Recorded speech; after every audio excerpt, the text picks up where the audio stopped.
तो नमस्कार साथियों, मेरे चैनल में आप सबों का स्वागत है। दोस्तों, आज हम लोग देखेंगे इंडियन पॉलिटी के टॉप 30 क्वेश्चंस को। तो चलिए हम लोग शुरू करते हैं। पहला प्रश्न है इसमें कि रेगुलेटिंग एक्ट 1773 द्वारा सर्वोच्च न्यायालय की स्थापना कहाँ की गई थी। तो रेगुलेटिंग एक्ट 1773 द्वारा सर्वोच्च न्यायालय की स्थापना कलकत्ता में किया गया था, जो कि 1774 ईस्वी में हुई थी। दूसरा प्रश्न है कि भारतीयों को भारत के प्रशासन में भाग लेने का अधिकार किस अधिनियम के द्वारा प्राप्त हुआ। तो भारतीयों को भारत के प्रशासन में भाग लेने का अधिकार चार्टर एक्ट 1833 के द्वारा प्राप्त हुआ था। तीसरा प्रश्न है कि भारतीय विधान परिषद को बजट पर बहस करने की शक्ति किस अधिनियम के द्वारा प्राप्त हुआ था।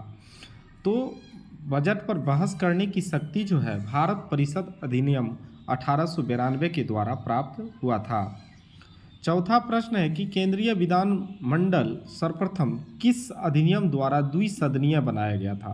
तो द्विसदनीय जो बनाया गया था 1919 के भारत शासन अधिनियम द्वारा। प्रश्न संख्या 5वां है कि भारत के राष्ट्रपति को अध्यादेश निर्गत करने की मूलतः शक्ति किस अधिनियम से प्रेरित है। तो भारत के राष्ट्रपति को जो अध्यादेश निर्गत करने की शक्ति, यह जो है मूलतः भारत शासन अधिनियम 1935 से प्रेरित है। प्रश्न संख्या 6 है कि केंद्र में द्वैध शासन व्यवस्था किस अधिनियम के द्वारा लागू की गई थी। तो केंद्र में द्वैध शासन व्यवस्था भारत शासन अधिनियम 1935 के द्वारा लागू किया गया था। प्रश्न संख्या 7वां है कि अखिल भारतीय संघ स्थापित करने का प्रावधान किस अधिनियम में किया गया था। तो अखिल भारतीय संघ स्थापित करने का प्रावधान भारत शासन अधिनियम 1935 में किया गया था। प्रश्न संख्या 8वां है कि एक निर्वाचित संविधान सभा द्वारा भारत के संविधान का निर्माण करने का प्रस्ताव किसके द्वारा दिया गया था। तो भारत के संविधान का निर्माण करने का प्रस्ताव जो है क्रिप्स मिशन के द्वारा दिया गया था। अगला प्रश्न है कि भारतीय संविधान सभा का गठन किसके अंतर्गत किया गया था। तो भारतीय संविधान सभा का गठन जो है कैबिनेट मिशन, जो कि 1946 में आया था, इसी के अंतर्गत किया गया था। 10वां प्रश्न है कि कैबिनेट मिशन द्वारा प्रस्तुत योजना के अनुसार संविधान सभा में प्रांतों से प्रतिनिधियों का निर्वाचन किस अनुपात में होना था। तो 10 लाख की जनसंख्या पर एक सदस्यों का निर्वाचन होना था। प्रश्न संख्या 11 है कि भारतीय संविधान का निर्माण करने वाली संविधान सभा के सदस्यों का चुनाव किसके द्वारा किया गया था। तो संविधान सभा के सदस्यों का चुनाव जो है विभिन्न प्रांतों के विधानसभाओं के द्वारा किया गया था। प्रश्न संख्या 12 है कि भारत की संविधान सभा की पहली बैठक कब हुई थी।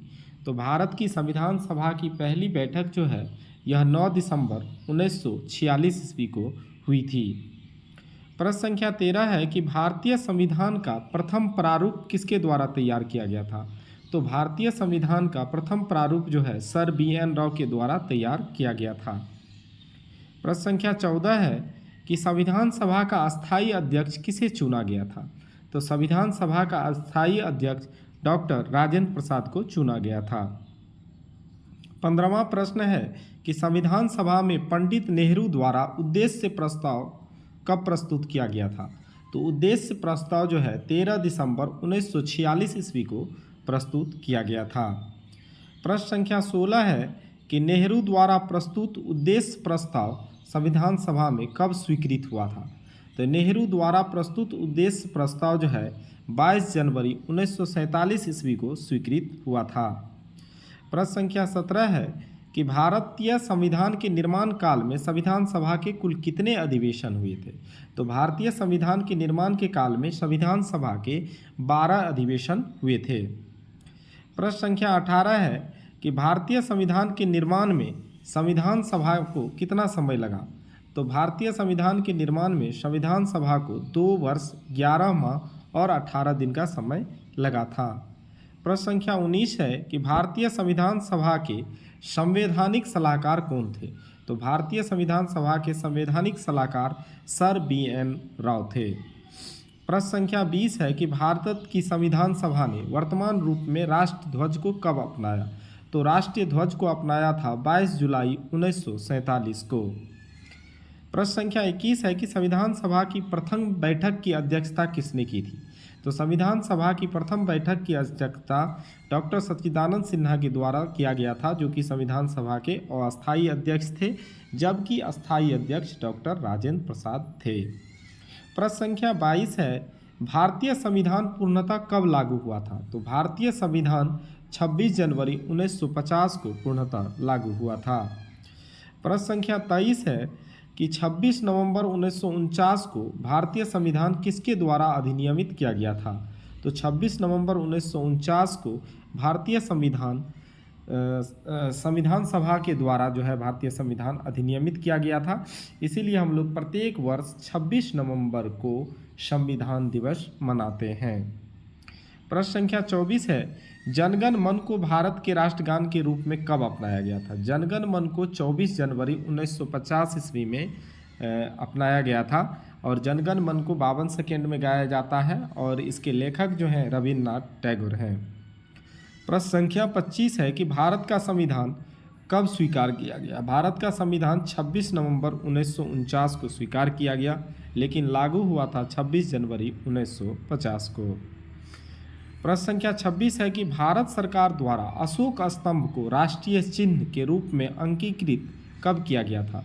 तो अशोक स्तंभ को राष्ट्रीय चिन्ह के रूप में अंगीकृत किया गया था 26 जनवरी 1950 ईस्वी को। प्रश्न संख्या 27 है, संविधान सभा की सलाहकार समिति के अध्यक्ष कौन थे? तो संविधान सभा के सलाहकार समिति के अध्यक्ष सरदार वल्लभ भाई पटेल थे। प्रश्न संख्या 28 है, संविधान सभा के झंडा समिति के अध्यक्ष कौन थे? तो संविधान सभा के झंडा समिति के अध्यक्ष थे डॉक्टर राजेंद्र प्रसाद। प्रश्न संख्या 29 है कि संविधान सभा के कार्यों से संबंधित समिति के अध्यक्ष कौन थे? तो संविधान सभा के कार्यों से संबंधित समिति के अध्यक्ष थे जीवी मावलंकर। प्रश्न संख्या 30 है कि संविधान सभा ने डॉक्टर BR अम्बेडकर की अध्यक्षता में प्रारूप समिति का गठन कब किया था? तो प्रारूप समिति का गठन जो है यह 29 अगस्त 1947 ईस्वी को हुआ था। प्रश्न संख्या 31 है कि डॉक्टर BR अम्बेडकर का संविधान सभा में निर्वाचन किस प्रेसिडेंसी से हुआ था?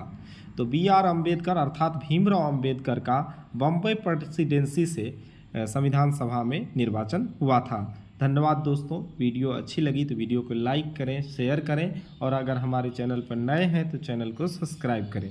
धन्यवाद।